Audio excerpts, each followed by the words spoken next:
Silver warning, extreme price action starts in 30 days. The silver shortage is here. It has started, and the price of silver is being impacted in a big way. 30 days, and we will see extreme price action. That's according to Bloomberg. Those are not my words. That's according to Bloomberg. I'm going to break this down to help you so you're prepared and you don't get left behind. The heading of this article on Bloomberg says, booming silver demand may lead to extreme price action.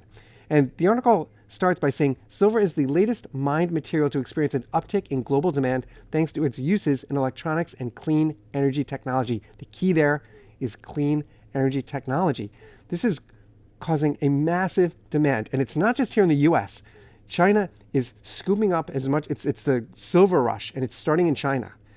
They're scooping up as much silver as they can because they want to be the lead in electric vehicles. They want to be the lead in solar panels. That's what they want. This article says that the price of the metal will continue to climb from this demand. They say, I think that silver is probably, this is the author, I think that silver is probably the most exciting trade in the energy transition theme within the commodities complex today. They say, what we're talking about here is a market that has been in a universally recognized structural deficit, essentially driven by the boom in solar capacity across the world and the growing trend of electronics being embedded in everything that we do. Now, I mentioned electric vehicles, but as this article shows, electronics across the board need silver. There's massive demand seen for silver. This article says the price of silver was hovering just shy of $32 an ounce this week, and that's the highest price on record aside from brief spikes in the early 2010s and late 70s. This article says silver is primarily mined as a byproduct of lead and zinc mines, of copper mines, and of gold mines. So there are very few companies that mined silver specifically. As a result of that, the structural underinvestment into the mining space has resulted in this structural undersupply of silver that we're seeing today.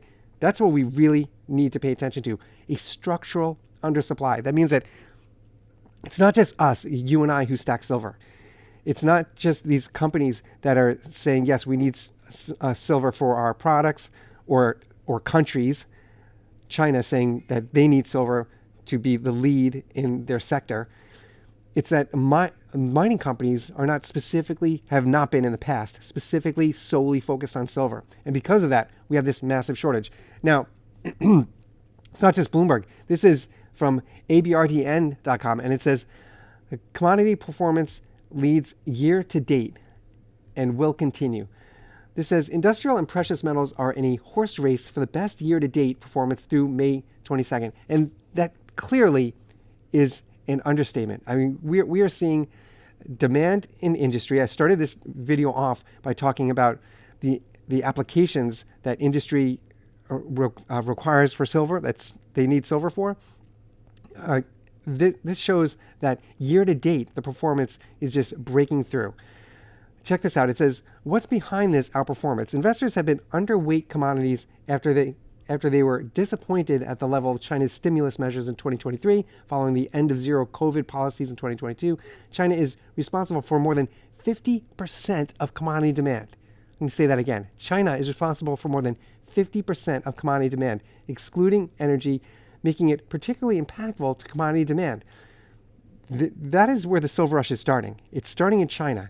And other countries that want to compete in the market for solar and compete in the market for electric vehicles, they're going to catch on to this. And it's just going to be a massive silver rush.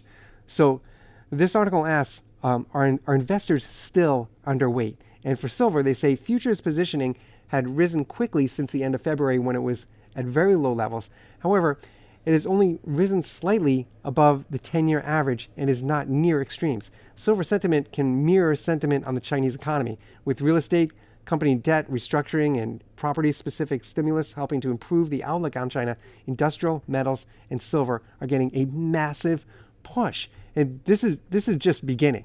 This push for silver, like we're in it right now, and as this summer rolls out, just as Bloomberg stated, we're going to see extreme price action. If you're enjoying this video, please hit like, please hit subscribe. I always forget to say that. Please hit subscribe. It really helps get this information out there. Now, I am bullish on silver, and I'm not the only one. This is investing.com, and it says UBS raises silver prices forecast here's the new target, they say.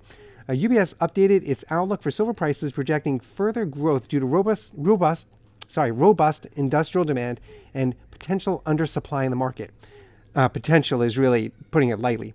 The financial services firm increased its silver forecast by $4 per ounce across various future dates, anticipating the metal to reach $34 per ounce by the end of September. I see silver absolutely blowing past $34 an ounce.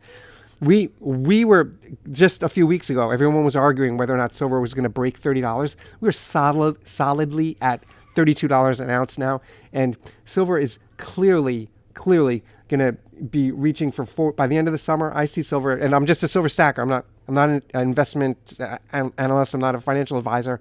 I'm just telling you my experience. I've been stacking silver for years and years. I absolutely see silver pushing toward $40 by the end of this summer, pushing $40 an ounce. That's my prediction. That's my crystal ball. Everything just plays out for it. The shortage is showing its face, and interest rates are going nowhere. They're going to remain the same. So this upward trajectory is going to keep going. And as I started this video, it's not just me. Bloomberg says the same thing. Extreme price action is on the forecast.